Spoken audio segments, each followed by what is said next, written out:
Bienvenue et merci de nous rejoindre dans ce nouveau numéro de votre émission Notre fonction publique, moderne et performante au service de tous, l'émission qui nous dit tout sur notre fonction publique ivoirienne. Après que les négociations entre l'État et les organisations syndicales se soient soldées par la signature de la trêve sociale, nous en sommes aujourd'hui à un climat de paix. Retour sur cette trêve sociale avec des responsables syndicaux.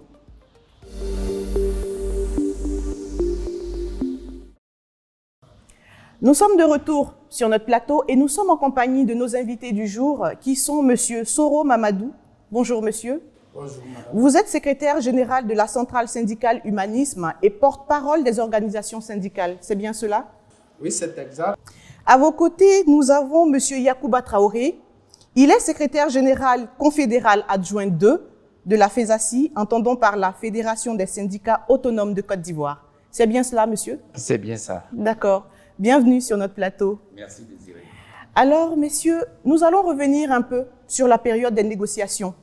Vous est-il arrivé à un moment donné de douter à l'issue des négociations quant à l'accord que vous trouverez entre vous et l'État?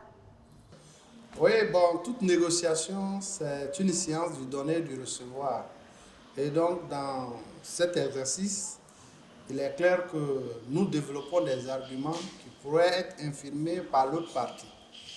Mais globalement, il faut retenir que dans un creuset de dialogue social, il y a une posture à avoir. La première attitude à avoir, c'est d'abord une attitude de confiance mutuelle entre les deux parties. La deuxième posture qu'il faut avoir, c'est que vous devez faire en sorte que vous compreniez aisément que les deux parties sont interdépendantes. Cela nous amène tout droit à aller vers l'élaboration, l'organisation, la conception d'un consensus gagnant-gagnant.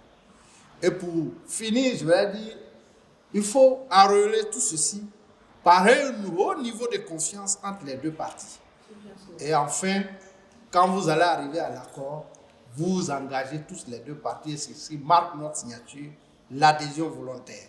Et donc vous comprenez que c'est un exercice dans lequel, à un moment donné, sur des points, on peut espérer, mais nous pourrons être ramenés à des proportions raisonnables, intelligentes pour les deux parties. Et donc, à la fin de l'exercice, ce n'est pas le moment de nous demander si nous avons douté ou pas. Pour en venir à la problématique que vous posez, bien entendu, lorsque vous allez à une négociation, c'est comme si vous allez à une aventure.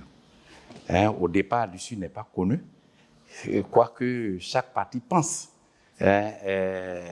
s'attirer la meilleure partie de la réponse de l'aventure.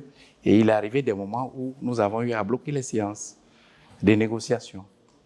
Il est arrivé des moments d'extrême difficulté. Les négociations étaient parties vers la fin pour ne durer que quelques 72 heures, mais on s'est retrouvé à 2 semaines, voire plus. Ce qui vous laisse entrevoir, sans que je ne rentre dans les détails, ni dans le fond, mais restant sur la forme des difficultés qu'il a pu y avoir. Et ça a été des moments d'intenses discussions, et ça a été âpre, et le résultat est là. Et nous sommes prêts à commenter ces résultats-là avec vous, en même temps que les téléspectateurs apprécieront. Alors que l'opinion publique applaudit cette signature portant trêve sociale, marquée par des mesures avantageuses, il n'est pas rare d'entendre que les fonctionnaires sont gagnés par le fainéantisme. Que faites-vous à votre niveau pour donner tort à cette étiquette qui a maintenant la peau très dure? Oui, bon, il faut d'abord situer ce contexte et prendre l'affirmation que vous énoncez avec de la réserve. J'aurais été à l'aise de raisonner sur la base de votre affirmation si c'était l'issue d'une étude. Mais deuxièmement, je pense qu'il ne faut pas être fermé aux critiques. Et c'est en acceptant les critiques que nous pouvons nous remettre en cause pour nous projeter durablement vers l'avenir.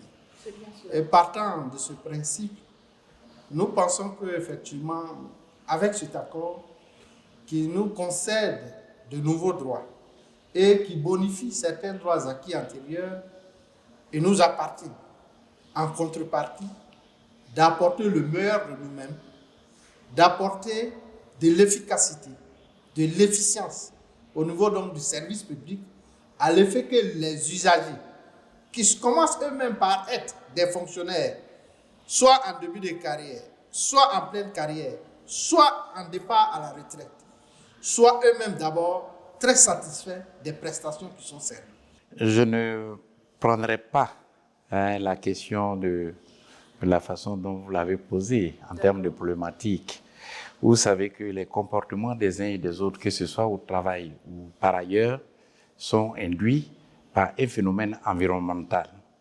Et donc la grisaille, il faut reconnaître que la vie, on l'a toujours dit, nous syndicalistes, la vie est chère.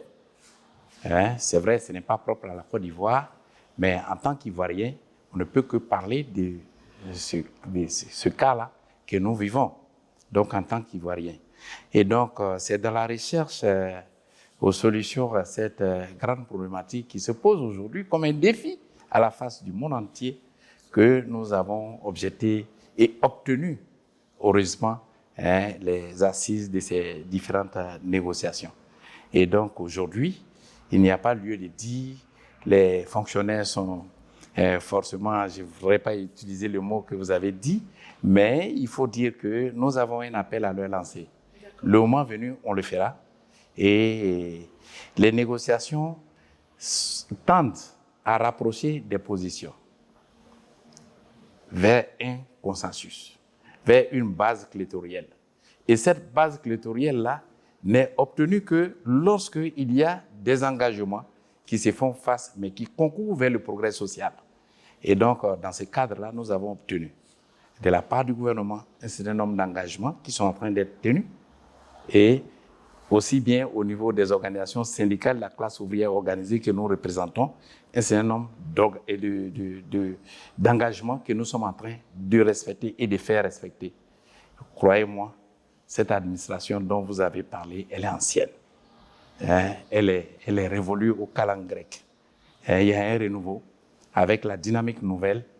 Nous avons pris des engagements de sorte à ce que les fonctionnaires en Côte d'Ivoire soient dorénavant des citoyens responsables. Le dialogue social a été instauré comme le nouveau paradigme entre les organisations syndicales et l'État. Et à cela, nous avons vu qu'il y a eu beaucoup de mesures avantageuses pour les fonctionnaires. Vous, en contrepartie, en quoi est-ce que vous vous êtes engagé envers l'État? Oui, il faut d'abord saluer les avancées dans la négociation en 8 grands points. Mais ces 8 grands points, avec les 4 premiers, il faut savoir qu'il y en aura qui seront donc déployés. D'accord, donc il y a eu 8 revendications majeures. Il y a eu 8 acquis majeurs. D'accord, 8 acquis majeurs. D'engagement majeur. D'accord. Mais les 4 premiers points sont vraiment vitaux parce que ils vont connaître leur exécution dans la marche donc, de la mise en œuvre donc, de cet accord. Le premier, si vous vous souvenez bien, c'est l'engagement selon lequel le nouveau statut général, le projet de nouveau statut général qui est déjà dans le pipe, va être adopté au plus tard le 30 juin 2023. Le deuxième accord, le deuxième engagement, c'est la mise en place du comité consultatif de la fonction publique prévu à l'article 29 de la loi 92-510 portant statut général existant. Et donc nous allons le mettre en œuvre qui est un cadre déjà de dialogue social à l'effet de travailler les échelles qui ont marqué une disparité, de traiter les questions indemnitaires, mais aussi de traiter la nouvelle question sur l'indice référentiel de base, qui va nous permettre, à la fin de ce processus, de pouvoir avoir 2 mécanismes de revalorisation des salaires en Côte d'Ivoire. L'un qui consistera donc à augmenter les indices, mais l'autre qui pourrait consister effectivement à bonifier l'indice référentiel de base. Pour comprendre l'indice référentiel de base, il faut savoir un point d'indice d'un fonctionnaire correspond à 233,45 francs CFA. Donc, si le fonctionnaire a l'indice 1000, il faut multiplier les 1000 par 233,45 francs pour avoir son salaire de base. Et donc, vous voyez que si on bonifie ces indices, il va connaître une augmentation. Mais en même temps, si on bonifie cet indice référentiel, qui est cette correspondance en augmentant la correspondance en termes de francs CFA, il y aura aussi une augmentation. Donc, depuis 1964, où la fonction publique de Côte d'Ivoire existe dans sa phase moderne, et donc, il n'y avait que ce seul mécanisme. Donc, à la fin de ce processus, on pourrait donc adopter ce deuxième mécanisme qui sera nouveau. Et vous allez voir que dans le quatrième, dans un des alinéas de ce deuxième engagement, il y a que nous allons travailler pour que, effectivement, toutes les disparités qu'on connaisse puissent s'améliorer, mais en ne détruisant aucun droit. Nous allons plutôt bonifier. Le troisième engagement, c'est la question de l'impôt sur les salaires. Actuellement, il y a 3 impôts sur les salaires. Et donc, l'État a accepté avec nous de travailler, de mettre en œuvre la réforme. Elle est quasiment terminée, à l'effet que nous allions à imposer une seule taxe sur le salaire. Et vous voyez que les petits salaires qui sont en bas de 100 000 n'auront pas d'imposition sur leur sol. Les pensions, etc., nous y travaillons. Et donc, à côté de ça, vous avez tout ce que nous avons eu comme numéraire qui fait que tout le monde est bien content. Mais vous voyez que cela veut dire que nous sommes dans un processus. Et donc, pour que ce processus soit harmonieux, nous, syndicats, au nom des fonctionnaires agents de l'État de Côte d'Ivoire, nous nous sommes engagés, à faire respecter cette trêve sociale.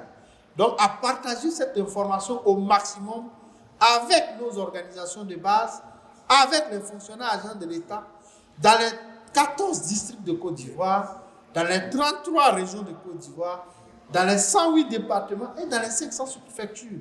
Ce travail, nous allons le faire à partir du 1er janvier 2023 pour qu'effectivement, partout, ce protocole soit connu et chacun puisse se l'approprier. C'est que nous avons dit, à travers cette signature, nous allons privilégier le dialogue social comme effectivement le mécanisme par lequel nous allons régler toutes les problématiques qui vont se présenter à nous et pouvoir être dans cette dynamique avec le gouvernement. Mais cela suppose qu'effectivement nous puissions échanger jusqu'à la base avec nos organisations pour remonter ces préoccupations.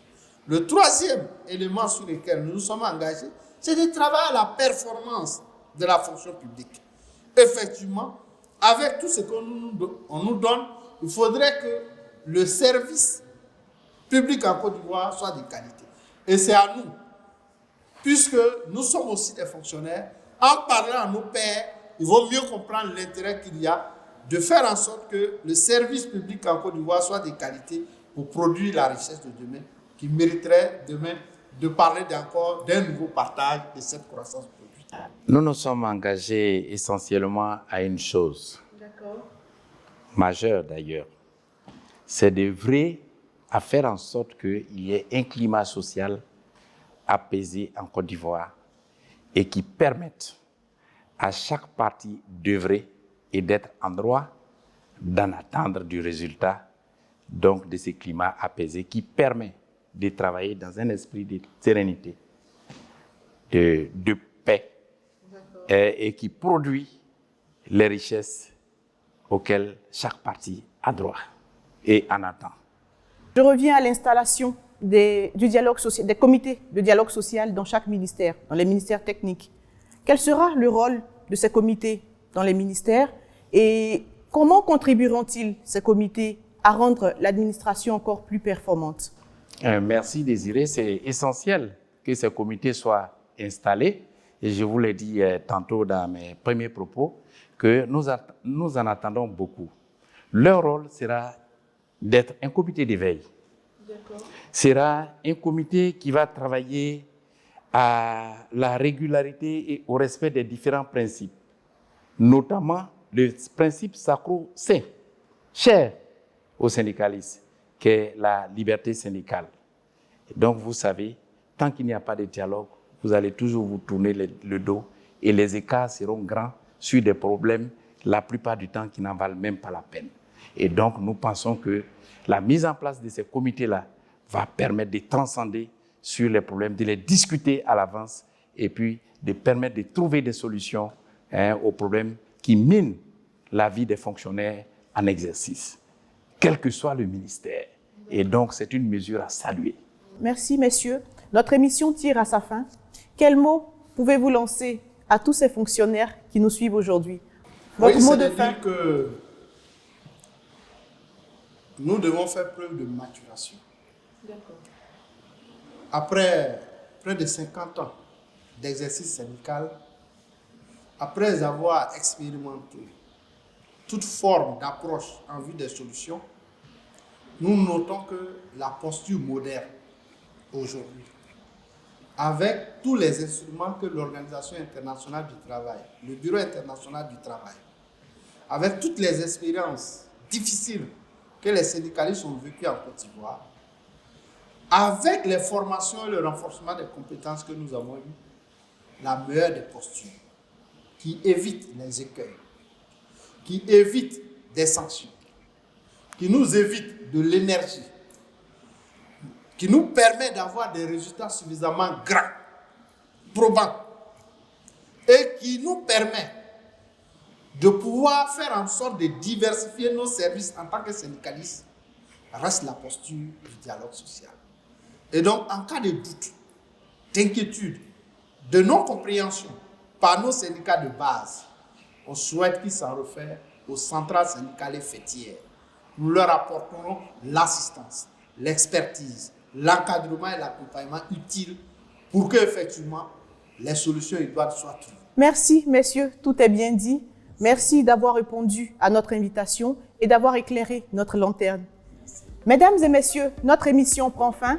Si vous désirez plus ample information ou si vous avez des suggestions ou questions, rendez-vous sur le site de la fonction publique qui s'affiche au bas de votre écran. Nous, on se dit à la semaine prochaine. D'ici là, portez-vous bien et à bientôt.